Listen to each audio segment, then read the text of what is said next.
Hi everyone, my name is Hannah. Welcome back to Background Basics. This is the last part in the series, and today I'm going to do a speed paint and I'm going to kind of talk to you guys about my process, my thoughts as I'm making this little drawing, and I'm going to talk about creating depth and a little bit about lighting. Those are a couple of things that people wanted me to talk about. So let's get started. So I wanted to show you guys the references that I'm kind of looking at while I do this piece. I'm not going to have them on the screen while I'm recording because I don't like the references to cover up any part of the painting while I'm drawing. So I have them on my phone on a separate screen, but I just wanted to show you guys what they look like and kind of what I'm taking the inspiration from. So jumping into the drawing, I usually start out with a sky color. I like to start from the back forward. So I always start out with the sky, and I'm going to be blocking in the big shapes here. I'm going to kind of try to get a sense of the composition that I want, the different elements that I want in the painting, like the trees and the rocks. So I'm just taking kind of a large foliage brush. This one came from the Fensky pack, and I'm blocking in the tree, like foliage. And one thing about creating depth is that it's really about layering. So the trees that are farthest away are going to be closer to the sky color. So I just lowered the opacity on those a little bit. And now I'm blocking in some darker, closer tree shapes.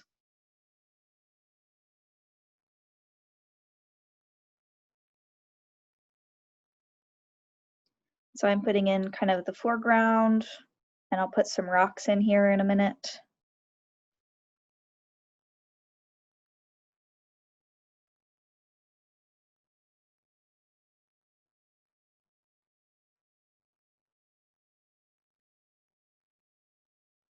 I'm laying down base colors, and I put a kind of greenish yellow haze behind the trees because I wanted it to be kind of indistinct in the background.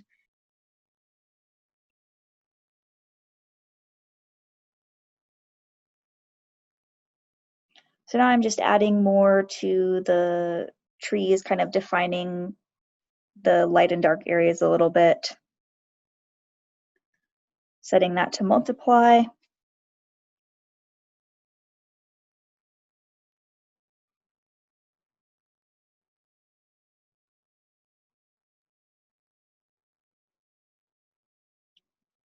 So now I'm blocking in the tree trunks. And like I said before, this is all about layering. So I have some that are behind the darker foliage, and I'll make some tree trunks that are kind of going in front of, and some that are going behind the different areas of the leaves. One thing to know about tree trunks is especially in the darker areas of the leaf, like leaf clusters, you're going to see some more tree trunks because those are usually the areas that are in shadow and kind of the inside of the trees, if that makes sense. So it makes sense to put some kind of branches and trunks in there. But I'm also putting some over the lighter areas, as you can see. And of course, I'm doing that thing where I make the trees that are in the back a little lower opacity and a little smaller and indistinct because that's part of perspective, and especially atmospheric perspective with the opacity, making it look farther away.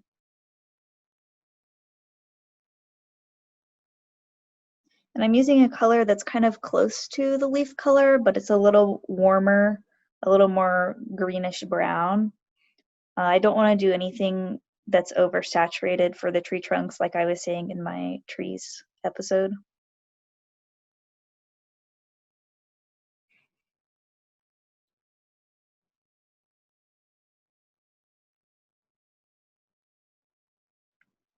And I put a big tree right kind of off center because I thought the composition kind of needed that.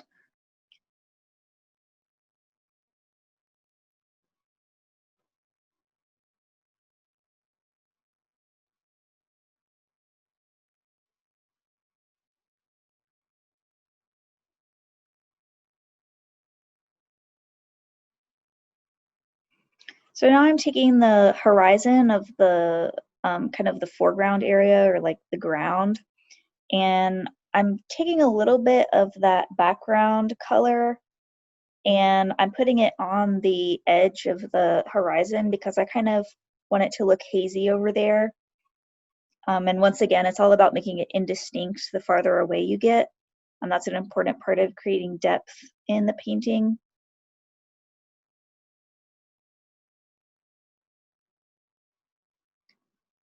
I'm just gonna like fill out the foliage a little bit with this warm green color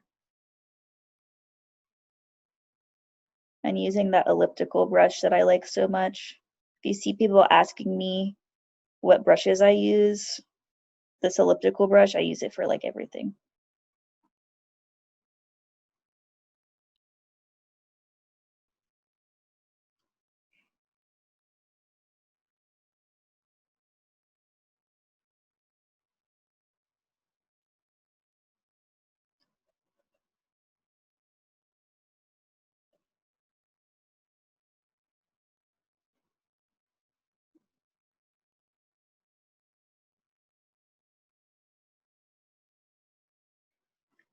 And I'm playing around with the layers here. I like to just kind of go through the layers and see what makes it look best. I think with this one I stuck with the normal layer, but don't be afraid to play around with the layers. Just see what kind of effects you can get.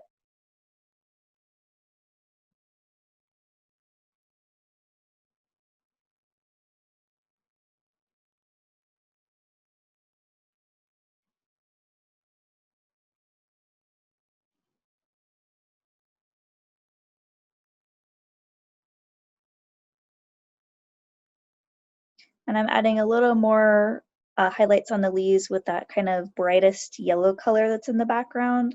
I put that in. It's a little counterintuitive because usually things that are farther away look more blue because blue is the color of the sky. But I guess I wanted to make it look like there were maybe some trees off in the distance that were really indistinct and fuzzy. So that's why I put that yellow green in there, and I really like it actually.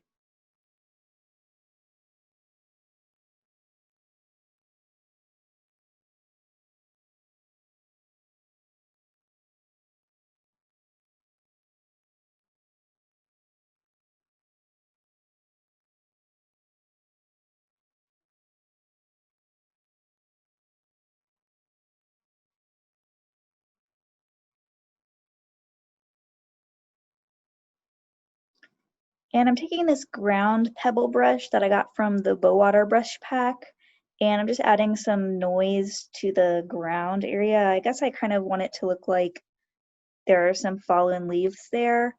You can see that I tried to make it look kind of orange because I guess I wanted there to be some orange fallen leaves, but it didn't look very good, so I changed it to more of a purple color. I didn't like the way the orange looked with the green blue color in the trees that I already had.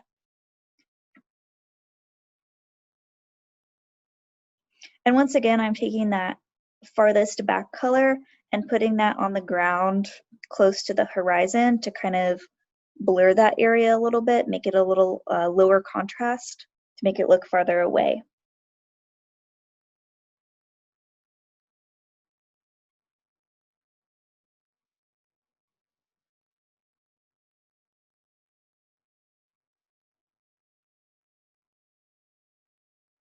And now I'm just going to be adding some details, some shading to the tree trunks that are closest to us in the picture. Remembering that the light source is that area in the center where the sky is.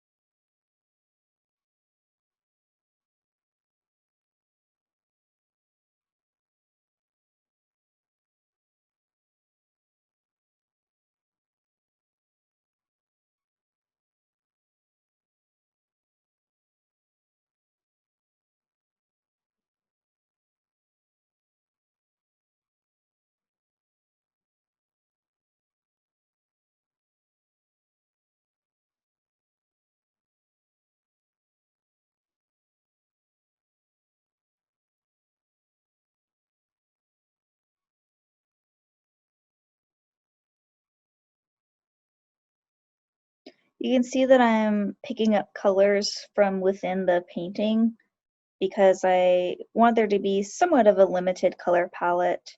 It just makes the whole thing look more cohesive.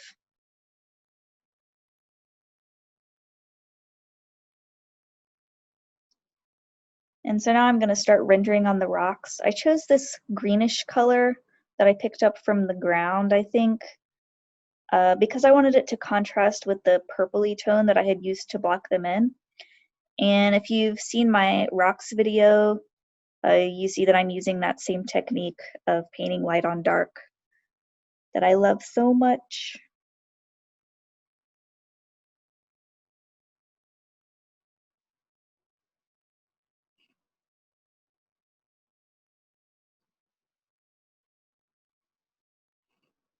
Now with stuff in the foreground, there's a higher contrast, whereas the stuff in the farthest back, we want there to be lower contrast, but stuff in the front needs to have high contrast because that'll make it look more like it's gonna pop out at you.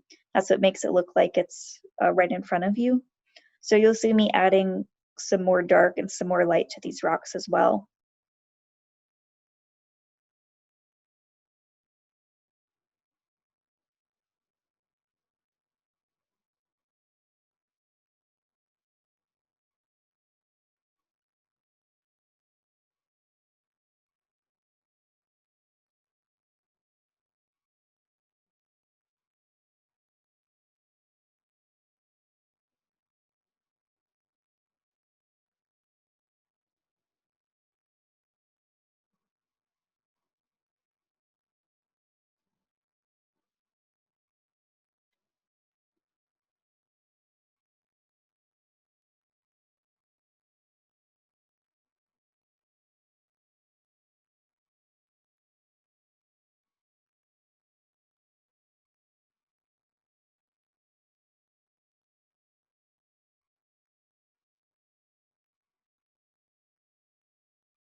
And I thought the rocks looked too green at this point, so I chose a highlight color that was close to the sky color, kind of cool to contrast with that warm green.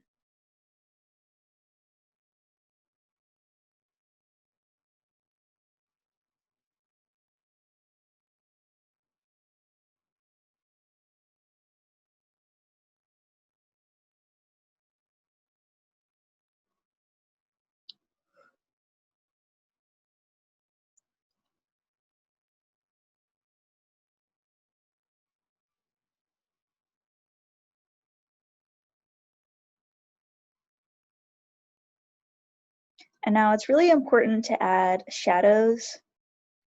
When you're doing a background, that's something that's easy to forget, but when you add it, it makes the piece look a lot better and a lot more whole. By the way, you can see that I'm working really with a really small canvas, like it's really zoomed out. That's because this is kind of a quick sketch and I just want to look at it holistically, make sure everything looks cohesive. If I was doing something super detailed, I would zoom in and work on the details, but for the most part, I'm going to keep this small, quick, and not incredibly detailed. But you can see I'm adding some little forest floor details. I like to do these in a light color. That's just my personal style. And I'm trying to kind of vary the types of plants that I'm putting in here, just shape-wise.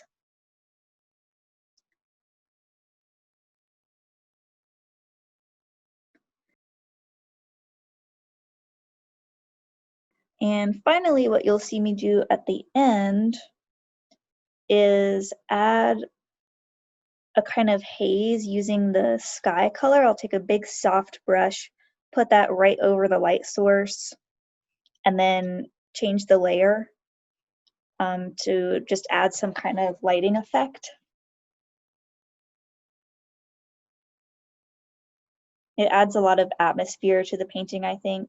And then I do the same with a darker color around the light source in the darkest areas, or the areas that are farthest away. And that just makes it look a little more, I don't know, like it all fits together. Anyway, I hope this was helpful. Hope you learned something, and thanks for watching.